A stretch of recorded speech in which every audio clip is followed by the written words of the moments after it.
There's a misconception about failing. You have to fail a lot. Yeah. You know, you have to fail early, you have to fail often, and you have to fail forward. Fall forward. Early on in my career, I auditioned for a part in a Broadway musical. I didn't get the job. But here's the thing. I didn't quit. I didn't fall back. I walked out of there to prepare for the next audition, and the next audition, and the next audition. But I continued to fail, and fail, and fail. But it didn't matter, because you know what? You hang around the barbershop long enough, sooner or later you're gonna get a haircut. So you will catch a break, and I did catch a break. Do you have the guts to fail? If you're not willing to fall on your face, you can't create at a high level. To get something you never had, you have to do something you never did. Welcome to Chapter 5, A Hot Burning Passion. Chapter 5 of the Freight Broker Millionaire Mindset by Dr. Cameron Todd. Passion allows you to be more than you think you can be, and you are going to now be the key to success. It also ties what ties you through. It is also what ties you through when you're not seeing results yet or going through tough times. Most people can't do this because they don't exactly know what they want or what their passion is. And if you're not sure what it is you want, chances are you may drift and not achieve very much. This is understandable, especially when you consider that we are living in a time in history when life is incredibly hectic. By the end of the day, you may be exhausted, and the last thing you wish to do is plan your life's goals. Then, by the time the weekend rolls around, you may be so exhausted that thinking about your life's biggest dreams is very far from your mind. Life can be hard, and when you've had so many disappointments along the way, it may be difficult to believe that you can achieve some of those dreams you had as a child.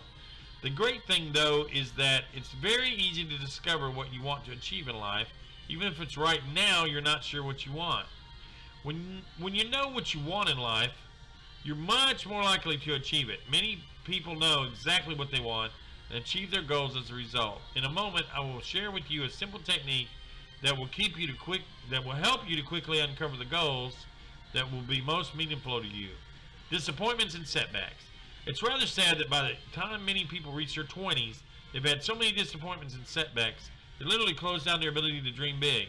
There can be a big difference between someone who is 15 years old and someone who is 30.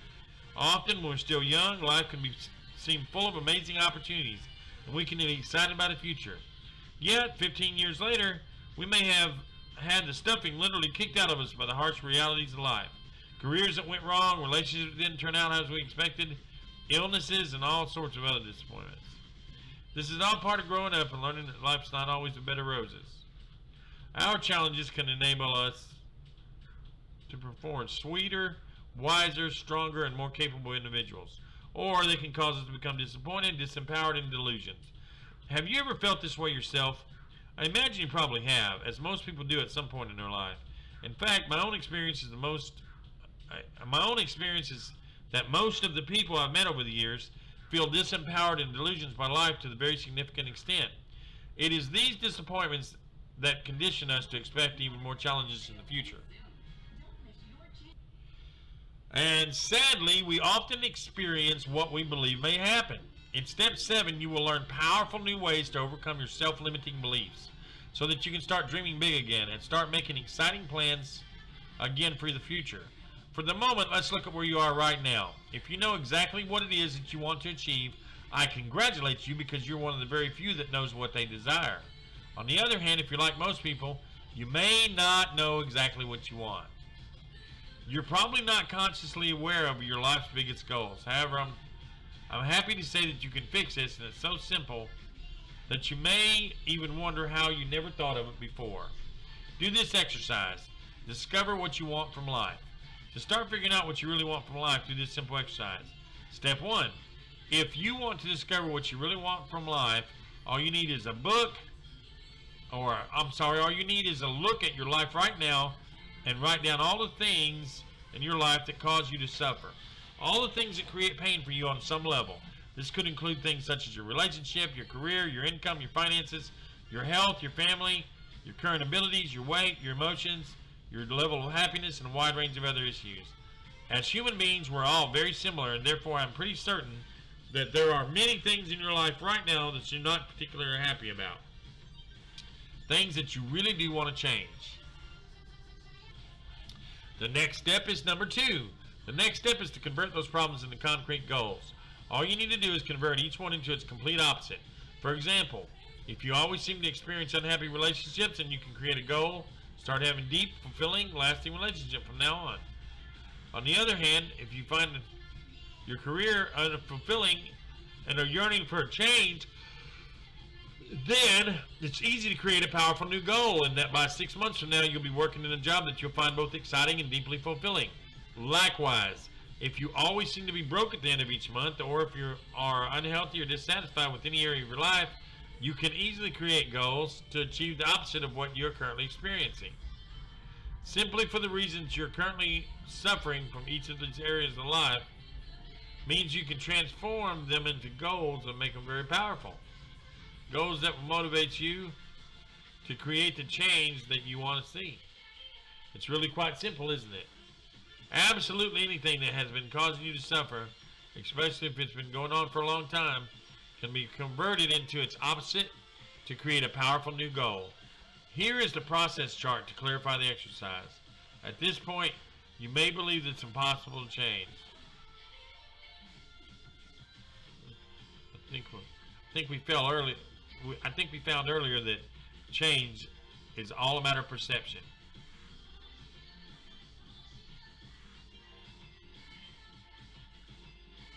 As Henry Ford, creator of the first automobiles, once said, "Whether you think you can or you think you can't, you are right." I love the saying because it's so true. Many people hold themselves back enormously because of what they believe. However, in step 7, you will discover some powerful tools and techniques that you can use to overcome this conditioning. This conditioning is definitely holding you back right now. You will learn ways to once again open up your belief in the possibility of a great future.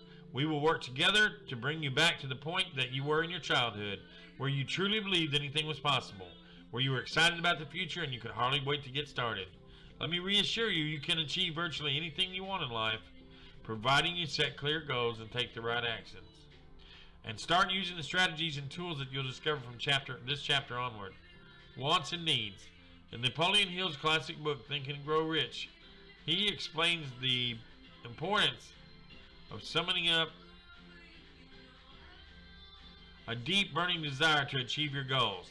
This is because desire is a powerful propelling force of change.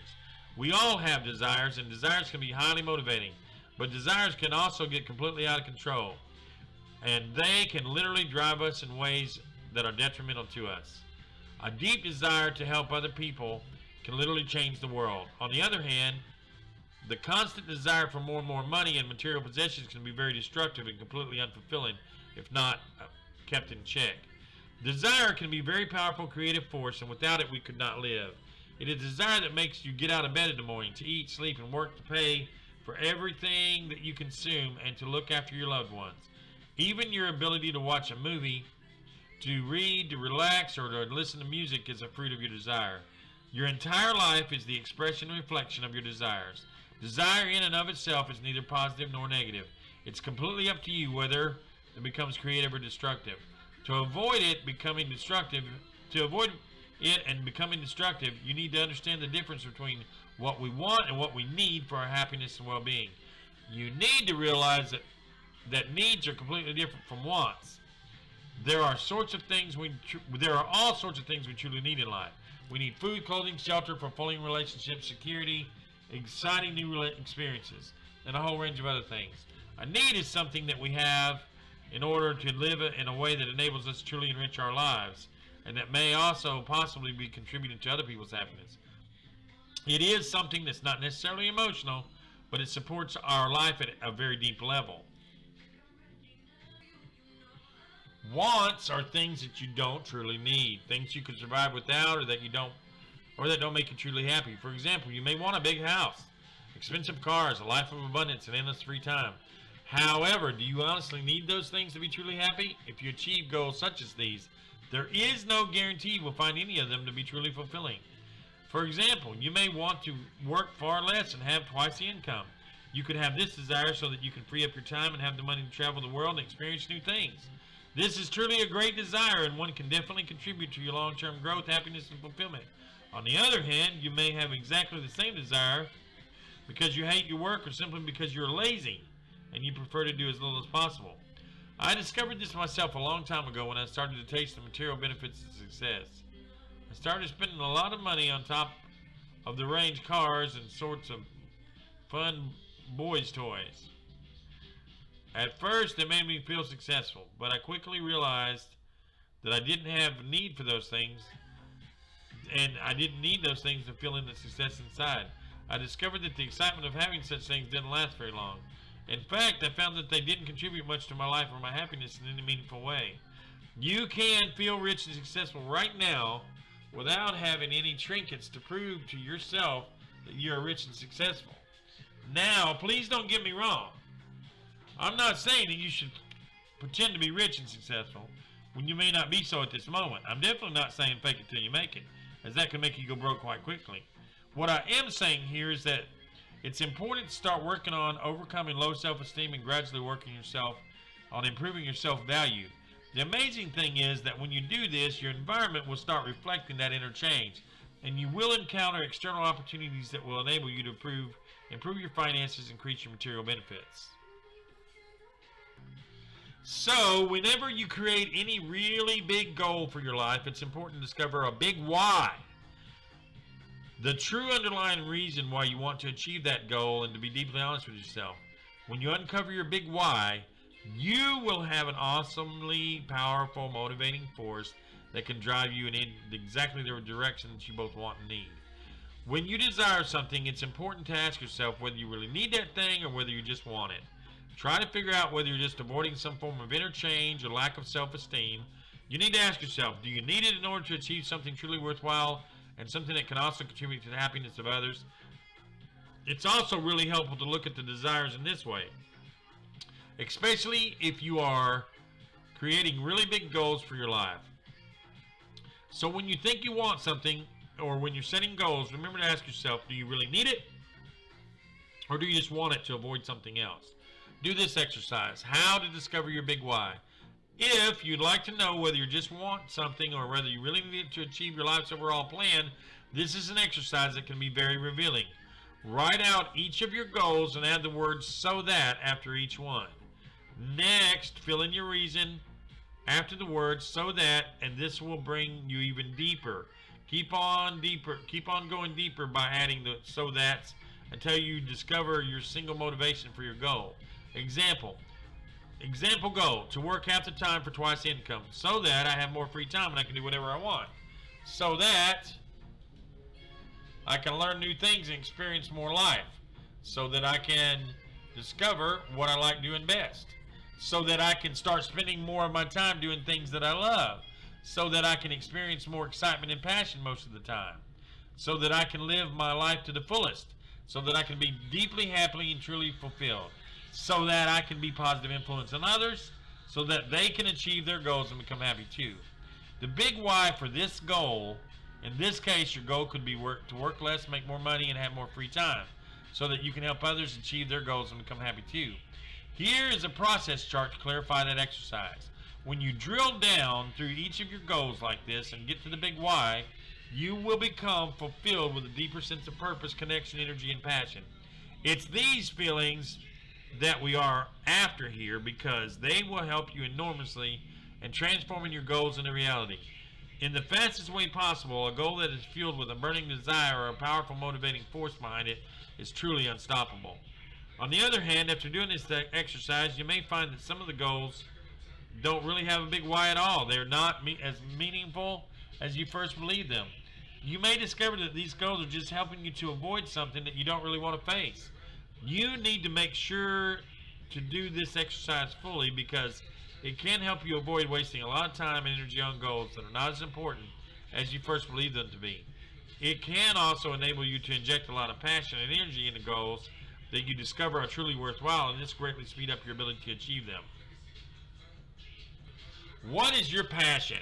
Knowing exactly what you want is important. When you know what you want, you are far more likely to achieve it.